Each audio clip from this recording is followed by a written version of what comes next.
দ্বিতীয় দফার ভোটের আগে আবারও উত্তপ্ত ভাঙড়। শওকত মোল্লা তার কর্মী সমর্থকদের উপর হামলার অভিযোগ, আইএসএফের বিরুদ্ধে হামলার অভিযোগ। ভাঙড়ের বিজয়গঞ্জ থানার উত্তর চালতাবেড়িয়া এলাকার ঘটনা। নির্বাচনী বৈঠক থেকে ফেরার পথেই আচমকা হামলার অভিযোগ।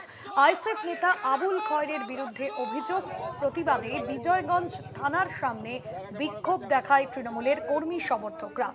ভোটের আবহে দ্বিতীয় দফার ভোটের আগে আবারও উত্তপ্ত দক্ষিণ চব্বিশ পরগনার ভাঙড় চালতাবেড়িয়া এলাকায় নির্বাচনী প্রচার সেরে বাড়ি ফেরার পথে ভাঙড়ের তৃণমূল প্রার্থী শওকত মোল্লার উপর হামলার অভিযোগ ঘিরে চাঞ্চল্য তৈরি হচ্ছে এলাকায়। যদিও তৃণমূল কর্মী সমর্থকদের অভিযোগ যে পরিকল্পিতভাবে এই হামলা চালিয়েছে আইএসএফ এর বিরুদ্ধে হামলার অভিযোগ। বিজয়গঞ্জ থানায় লিখিতভাবে অভিযোগ দায়ের করেছে শওকত মোল্লা। বিজয়গঞ্জ থানার সামনে বিক্ষোভ প্রতিবাদ। তৃণমূল কর্মী সমর্থকদের নির্বাচনী বৈঠক থেকে ফেরার পথেই আচমকা হামলার অভিযোগ। জাহাঙ্গীর রয়েছেন ফোন লাইনে। জাহাঙ্গীর, নির্দিষ্টভাবে অভিযোগ জানানো হয়েছে শওকত মোল্লা, তিনি থানায় অভিযোগ জানিয়েছেন। কি জানা যাচ্ছে, এখনো পর্যন্ত কি কাউকে আটক করা হয়েছে? দেখো, ভাঙড়ের চালতাবেড়ি এলাকার ঘটনা। সেখানে যখন নির্বাচনী প্রচার সেরে আরো একটি নির্বাচনী প্রচার যাচ্ছিলেন, সেই সময় শওকত মোল্লার গাড়িকে লক্ষ্য করে স্লোগান দিতে থাকে এবং সেখানেই আইএসএফ এবং তৃণমূলের মধ্যে বচসা সৃষ্টি হয়। পরবর্তীতে দেখা একাধিক তৃণমূল কর্মীদের উপর হামলা চালানো বলে অভিযোগ করা হয়।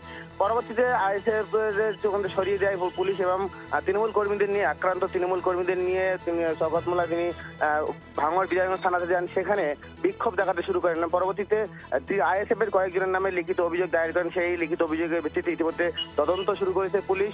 তবে এই নাইয়ের আগেও সেখানে শওকত মোল্লাকে করে একাধিক জায়গায় সেখানে কোথাও চোর স্লোগান দেওয়ার অভিযোগ উঠেছে, কোথাও হামলার অভিযোগ ছিল, কোথাও বোম মারার অভিযোগ উঠেছিল। এবারে গতকাল রাতেই চালতাবেড়ি অঞ্চলে সেখানেও কিন্তু শওকত মোল্লার উপর হামলার অভিযোগ উঠেছে। তবে এই প্রসঙ্গে আইএসএফ পক্ষ থেকে অভিযোগ সম্পূর্ণ অস্বীকার করা হচ্ছে যে এই ঘটনার সাথে কোনো রকমভাবে আইএসএফ কর্মী সংগঠন জড়িত নয়। তবে গোটা বিষয়টা ইতিমধ্যে তদন্ত শুরু করেছে ভাঙড় বিজয়গঞ্জ থানার পুলিশ। একদমই। এবং আইএসএফ কর্মী সমর্থকরা তারা কি বলছেন এ বিষয়ে, যে অভিযোগ উঠছে তাদের বিরুদ্ধে? একেবারে দেখো, আইএসএফ কর্মী সমর্থকরা ইতিমধ্যে তারা জানিয়ে দিয়েছেন যে তাদের পক্ষ থেকে যে এই সমস্ত ঘটনার সাথে আইএসএফ সমর্থকরা কোনো রকম ভাবে জড়িত নয়। কারণ তারা অন্য একটি এলাকায় নির্বাচনী প্রচার করছিলেন, সেই সময় তারা ওখানে ছিলেন না। ফলে তৃণমূল নিজেরা গোষ্ঠীদ্বন্দ্ব করে আইএসএফ নিয়ে বদনাম করার চেষ্টা করছে। এই ঘটনার সাথে আইএসএফ কর্মী সমর্থকরা কোনো রকম ভাবে জড়িত নয়। তবে এটাও জানালেন যে সাধারণ মানুষ শওকত মোল্লার উপর ক্ষুব্ধ হয়ে তারা বিক্ষোভ দেখিয়েছেন, এর সাথে আইএসএফ এর কোনো সম্পর্ক নেই। ধন্যবাদ জাহাঙ্গীর। শওকত মোল্লা তিনি ঠিক কি অভিযোগ করেছেন শুনুন। তাদের উপরে আরো কয়েকজন ছিল, তাদের উপর আমাদের উপর অ্যাটাক করে। আমরা সঙ্গে সঙ্গে দাঁড়িয়ে প্রতিবাদ করি। পরবর্তীকালে সেন্টার ফোর্স সেখানে চলে আসে। তারপরে সেখানে বিষয়টা শান্ত হয়। আসলে আইএসএফ এর পায়ের তলা থেকে যখন জমি সরছে, তখন এই ধরনের নোংরা খেলা নওশাদ সিদ্দিকী খেলাতে চাইছে। আমরা প্রশাসনের প্রতি পূর্ণ আস্থা আছে আমাদের। আমরা কমপ্লেন করেছি অবিলম্বে এই আবুল